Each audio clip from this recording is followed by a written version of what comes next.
Gracias, señora presidenta.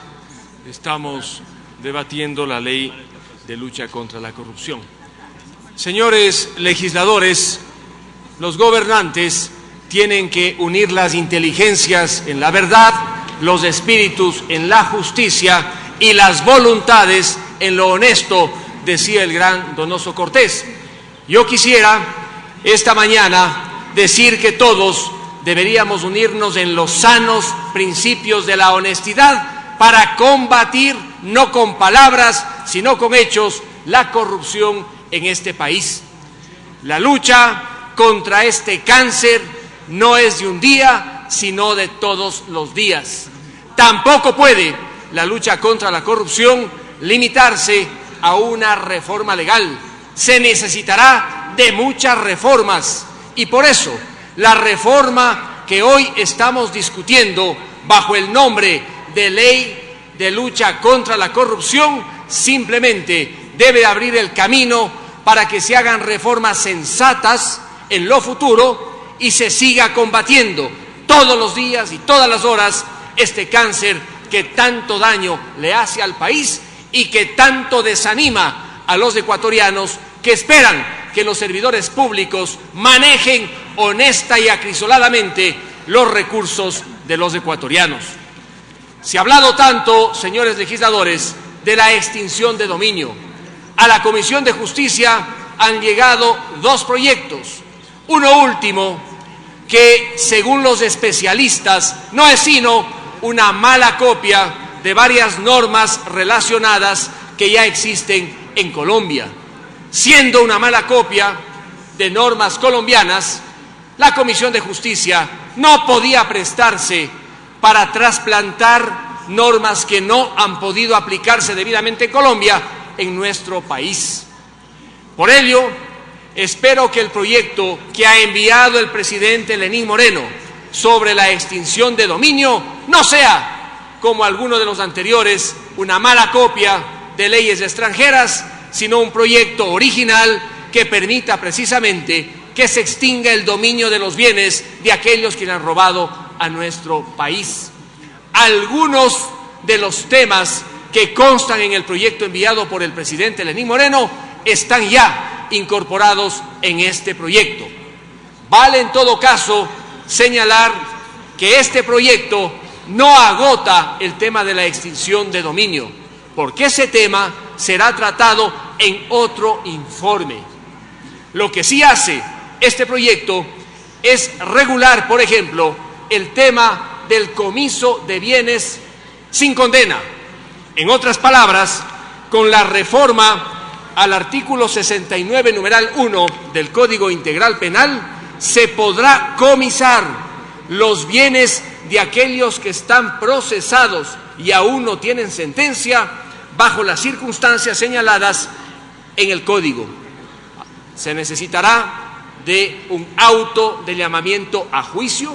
Deberá comprobarse que la persona incriminada por lavado de activos, testaferrismo, terrorismo, financiamiento y tráfico de sustancias catalogadas sujetas a fiscalización no se van a presentar al proceso. Solamente en esas circunstancias se podrá aplicar el comiso anticipado de bienes, esto es, sin condena.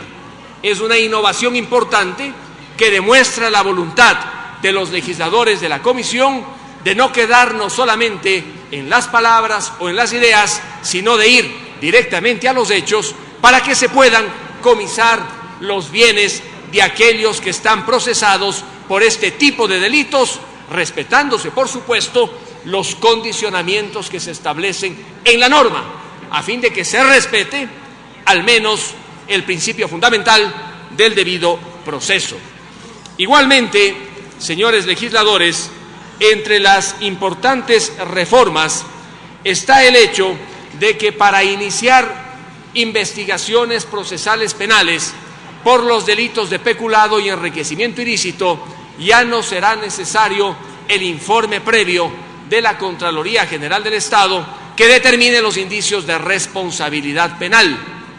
La indagación, la instrucción, la podrá hacer el fiscal sin que necesite este informe, Actualmente no necesita el fiscal informe de la Contraloría General del Estado para la indagación, tampoco en estricto derecho para la primera parte de la instrucción.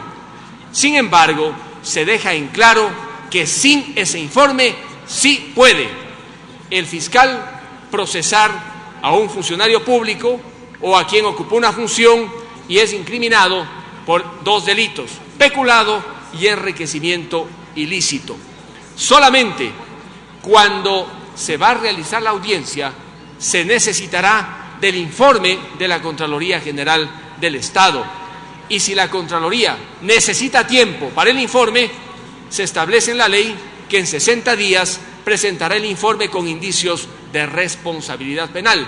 Con este cambio importante que se ha incorporado al proyecto, no hay la menor duda que ningún fiscal tendrá el pretexto de que, no teniendo el informe de la Contraloría General del Estado, no puede iniciar un proceso de investigación penal. Lo puede hacer, y con esta reforma sin ningún inconveniente.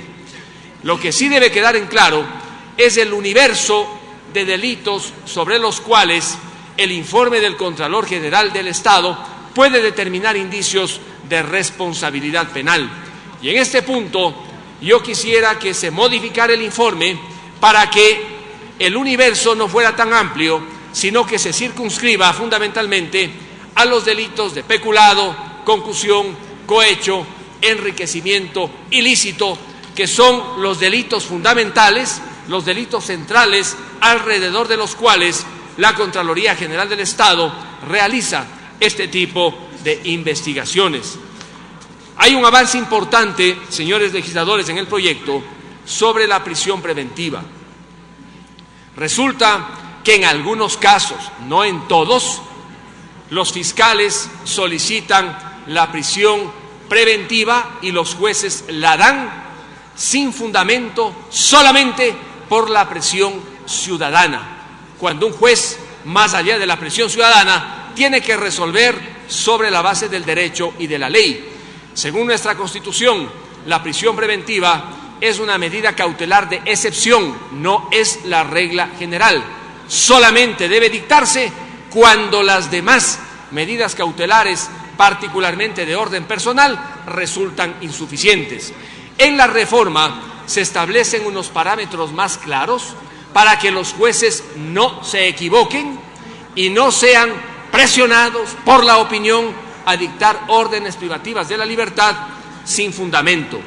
Y en el caso de aquellos delitos de peculado y enriquecimiento ilícito, no puede un fiscal solicitar la prisión preventiva, según esta reforma, de alguien que está desempeñando una función pública mientras no se haya terminado la instrucción, porque ha ocurrido en el país que algunos alcaldes, algunos prefectos, algunos concejales o miembros de juntas parroquiales han sido involucrados en procesos penales y los fiscales han pedido a los jueces que se dicte la orden privativa de la libertad en la instrucción.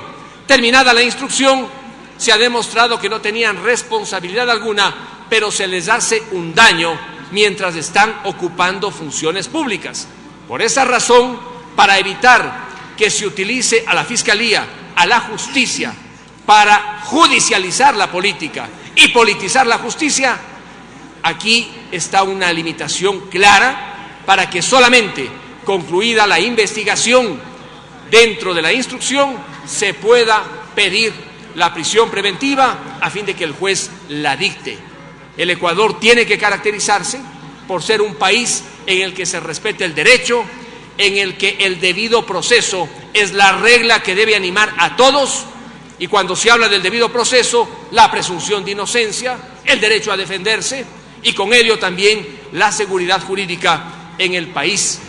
Mientras más un país respeta los grandes principios constitucionales y entre ellos el debido proceso, es un país civilizado jurídicamente en el que la arbitrariedad y la ley de la selva no tienen espacio.